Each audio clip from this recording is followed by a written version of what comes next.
देखो फिर हम भूल जाएंगे, एक बार पहले याद आई थी फिर कह देते हैं। विधि पूर्वक, श्रद्धा पूर्वक वर्ष में एक बार गंगा जी स्नान कर ले तो गंगा स्नान करके शरीर पोंछना नहीं चाहिए। यमुना जी में नहा के, गंगा जी में नहा के शरीर न तो मलना चाहिए ना ही पोंछना चाहिए। गीले शरीर पर ही वस्त्र धारण कर लेना चाहिए। पोंछने से तत्काल उसका पुण्य नष्ट हो जाता है, पोंछना नहीं चाहिए। अधो वस्त्र गंगा जी के भीतर नहीं धोना चाहिए, बाहर धो करके उसको निचोड़ें, भीतर न धोएं। ऐसे श्रद्धा पूर्वक गंगा जी में कोई स्नान कर ले तो उस गंगा स्नान का प्रभाव देह पर, शरीर पर 1 वर्ष तक रहता है। कितने समय तक रहता है? एक बार गंगा स्नान का प्रभाव शरीर पर 1 वर्ष तक रहता है। 1 वर्ष के भीतर उस व्यक्ति की मृत्यु हो जाएगी तो वो नरक नहीं जाएगा, भले कैसे ही मरे, 1 वर्ष के भीतर नरक नहीं जाएगा। 1 वर्ष तक गंगा जी का प्रभाव रहता है।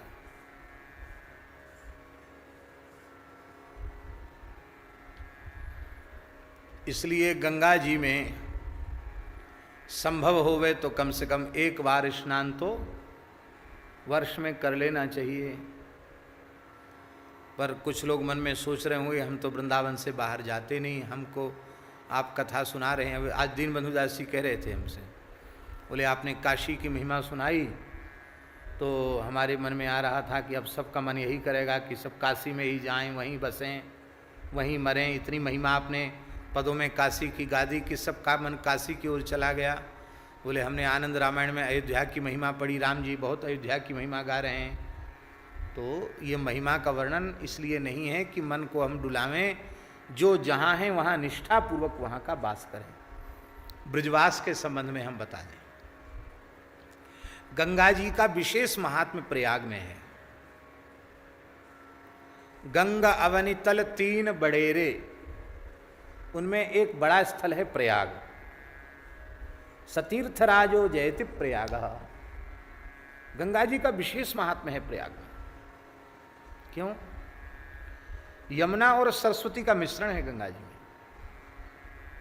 निष्काम कर्म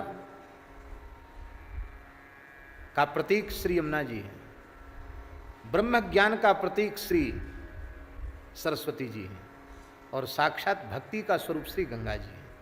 वहाँ निष्काम कर्म से और ब्रह्म विद्या से युक्त भक्ति है, इसलिए गंगा जी विशेष प्रयाग में गंगा जी की महिमा है। अब हम लोग कहाँ रहते हैं? हम लोग रहते हैं वृंदावन में। वृंदावन में भी रहते हैं बंसी बट में, ज्ञान गुदरी क्षेत्र में। पुराण में लिखा है, हमारा गढ़ा हुआ श्लोक नहीं है, प्रयागात शतगुणम पुण्यम यत्र केशी निपातितः। भगवान श्री कृष्ण ने जहाँ केसी दैत्य का वध किया है, केशी निपातन महातीर्थ केसी घाट पर यमुना स्नान करने से, प्रयाग में स्नान करने से 100 गुना पुण्य मिल जाता है। वृंदावन में केसी घाट पर यमुना नहाने से, हम तो जब जब ये सब क्षेत्र यमुना स्नान का ही, हम जब नहाते हैं तब हमको ये वाक्य तुरंत स्मरण में आ जाता है, प्रयागात सतगुणम पुण्यम यत्र केसी निपातिता। बोले भाई चंद्र ग्रहण में तो, सूर्य ग्रहण में तो जरूर गंगा जी नहाना चाहिए, सूर्य ग्रहण में कुरुक्षेत्र नहाना चाहिए। अक्रूर घाट पर यमुना जी में सूर्य ग्रहण में स्नान करने से, कुरुक्षेत्र में सूर्य ग्रहण के समय स्नान से जितना पुण्य होता है उससे 1000 गुना पुण्य यमुना जी में अक्रूर घाट पर सूर्य ग्रहण के समय यमुना स्नान करने से हो जाता है। ये बात भी इसलिए है कि धामनिष्ठ धाम में ही सब कुछ प्राप्त कर लें। अयोध्या वाले अयोध्या में, वृंदावन वाले वृंदावन में, काशी वाले काशी में। महिमा सबकी है, भेद कहीं नहीं है और सब आनंद है। हमको तो कारोई वाले पंडित जी ने कह दिया है, यमुना तट निवास योगे गंगा तट भ्रमण योगे। इस बार गंगा जी नहीं जा पा रहे हैं, इन्हीं तो ऋषिकेश में गीता भवन में रहना था और वहाँ सत्संग का सुख भी मिलता, और कम से कम वहाँ तो हम 2 बार 3 बार खूब गंगा जी स्नान करते हैं। श्री मस्तराम बाबा के घाट पर जाते हैं, वहाँ खूब देर तक वहाँ रहते हैं, कभी रात को भी वहीं सो जाते हैं। बहुत गंगा जी का क्या कहना, गंगा जी की बड़ी कृपा है, बहुत कृपा है गंगा जी की। तो गंगा जी खूब कृपा करती हैं, अपने तट पर निवास का अवसर भी प्रत्यक्ष प्रदान करती हैं। बोलो श्री गंगा मैया की जय। जैसे चकोर चंद्रमा को देखकर आह्लादित होते हैं, ऐसे ऋषि मुनि महात्मा गंगा जी को देखकर आह्लादित होते हैं। उनको लगता गंगा जी से हमारी नज़र हटे ही नहीं, गंगा जी का दर्शन होता रहे। इसलिए काशी प्रयाग आदि जहाँ कहीं आप तीर्थों में जाएंगे, वहाँ गंगा जी के किनारे ऋषि मुनि महात्माओं के स्थान जरूर दिखाई पड़ेंगे, क्योंकि वो गंगा जी से दूर नहीं रह सकते, गंगा जी से अलग नहीं रह सकते। ऐसी श्री गंगा जी हैं। विष्णु पद सरोज जासी हैं, इसकी चर्चा हम कर चुके हैं। ईश शीस पर विभासी, ईश शीस पर विभासी। तुलसीदास जी महाराज कह रहे हैं शंकर जी के जटाओं में तो आपकी बड़ी शोभा हो रही है। ईश शीश पर विभासी, ईश के शीश पर आपकी बड़ी शोभा हो रही। एक बड़ा सुंदर कवित्व हमको मिला, इतना बढ़िया कवित्व है ईश शीश पर विभासी के संबंध में। बोलो गंगा मैया की जय। जय जय श्री राधे।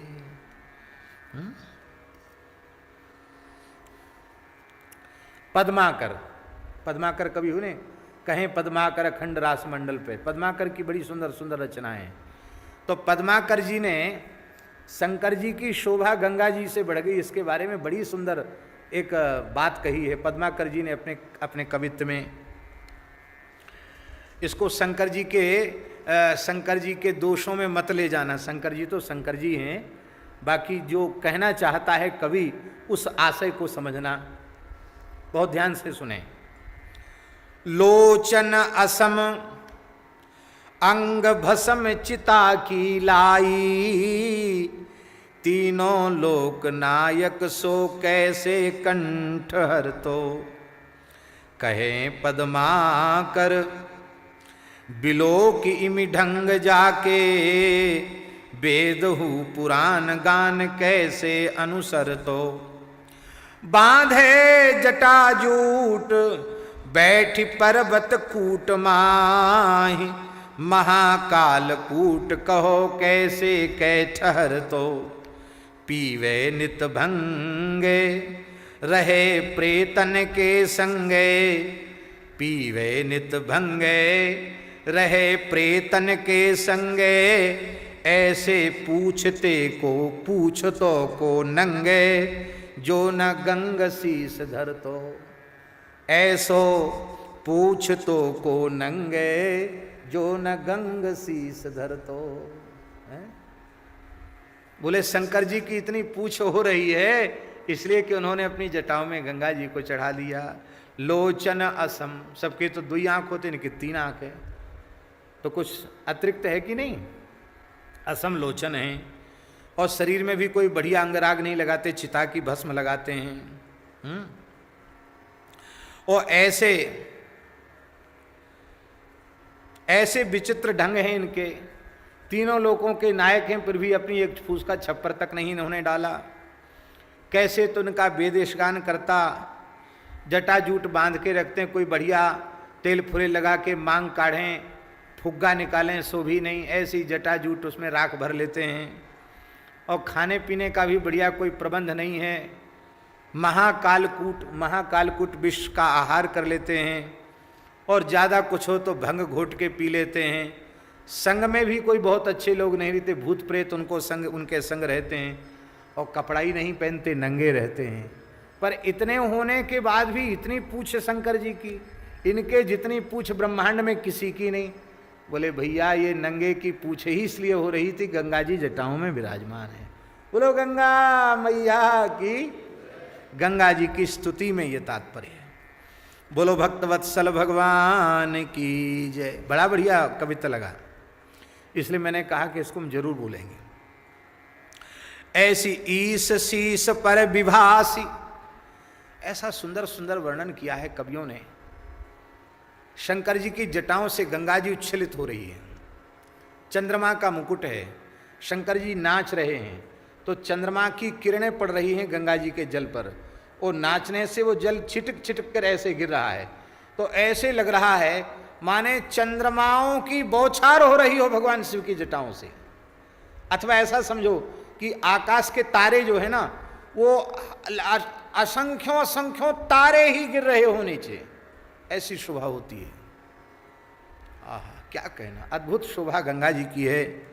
ईस शीस पर विभासी, और कैसी हो, त्रिपथगासी पुण्य राशि पाप छालिका।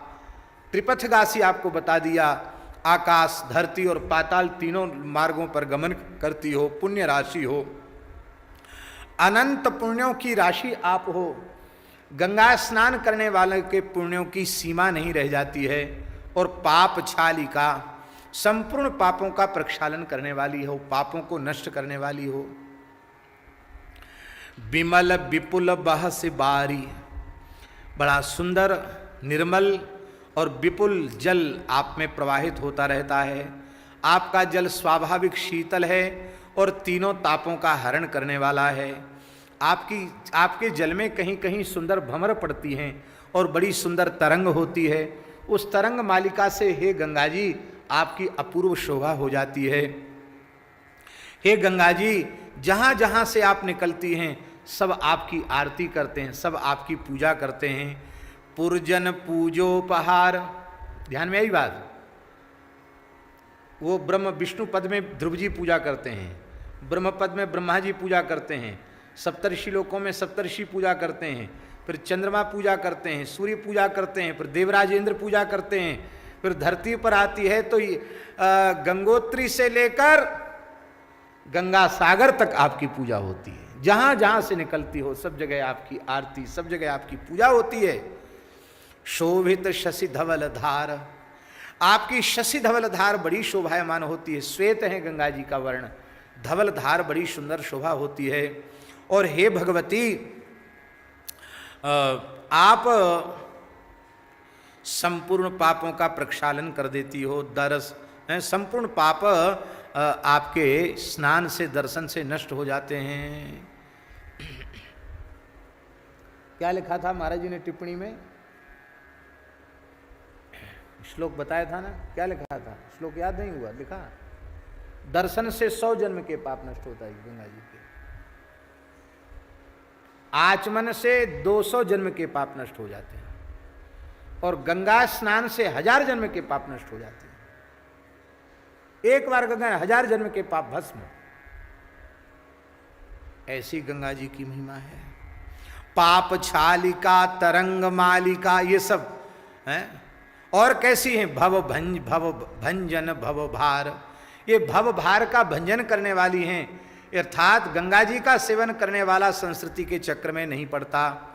और अंतिम में जो ये जो दूसरे चरण का जो विशेषण है वो तो बड़ा अद्भुत है। भक्ति कल्प थालिका, भक्ति रूपी जो कल्प वृक्ष है उसकी थालिका आप हैं। इसका तात्पर्य है कि देखो, वृक्ष में थाला न हो तो उसमें जल नहीं ठहरेगा। कल्प वृक्ष में जो जल है वो क्या है? थाला क्या? वो गंगा जी हैं। अर्थात भक्ति रूपी कल्प वृक्ष का पोषण करने वाली भी आप ही हो। आप ही उसे सिंचित करती हो, आप उसका थाला बन जाती हो। आपके बिना भक्ति रूपी कल्पलता का पोषण भी होता नहीं। अर्थात हम अपने अंतःकरण की भक्ति को पुष्ट करना चाहें तो श्री गंगा जी का सेवन करें। आप अपने तट पर रहने वाले पशु पक्षी, जलचर, थरचर, कीट पतंग सबका आप पालन पोषण करती हैं, समान भाव से सबका पालन पोषण करती हैं। ऐसी हे गंगा जी, आप जगत धात्री जगन माता हैं। पर हे गंगा जी, लोग तो आपसे पता नहीं क्या क्या मांगते हैं, लेकिन मैं तो तुलसी तब तीर तीर सुमिरत रघुवंश वीर, तुलसी तब तीर तीर सुमिरत रघुवंश वीर विचरत मति देहि मोहि महिष कालिका विचरत मति देहि मोह महिष कालिका जय जय भगीरथ नंदनी मुनि चय चकोर चंदनी जय जय भगीरथ नंदनी मुनि चय चकोर चंदनी। हे भगवती, आपको श्री राम नाम बहुत प्रिय है। मैं आपके तट पर विचरता हुआ श्री सीताराम श्री सीताराम श्री सीताराम श्री राम जय जय राम कीर्तन करता हुआ आपके तट पर विचरण करूंगा। हमने सुना है प्रामाणिक लोगों से, परम पूज्य संकीर्तन सम्राट श्री प्रेम भिक्षु जी महाराज गंगा जी यमुना जी आदि पवित्र नदियों में जाते तो खूब कीर्तन करते थे। बोले गंगा जी को कीर्तन सुना रहे हैं, पहाड़ों पर चढ़ जाते थे, पहाड़ों को कीर्तन सुना रहे हैं, वृक्षों को कीर्तन सुना रहे हैं। बोलो भक्तवत्सल भगवान की जय। मोह महेश कालिका, मोह रूपी महिषासुर को नष्ट करने में आप भद्रकाली के समान हो। इसका आशय क्या है?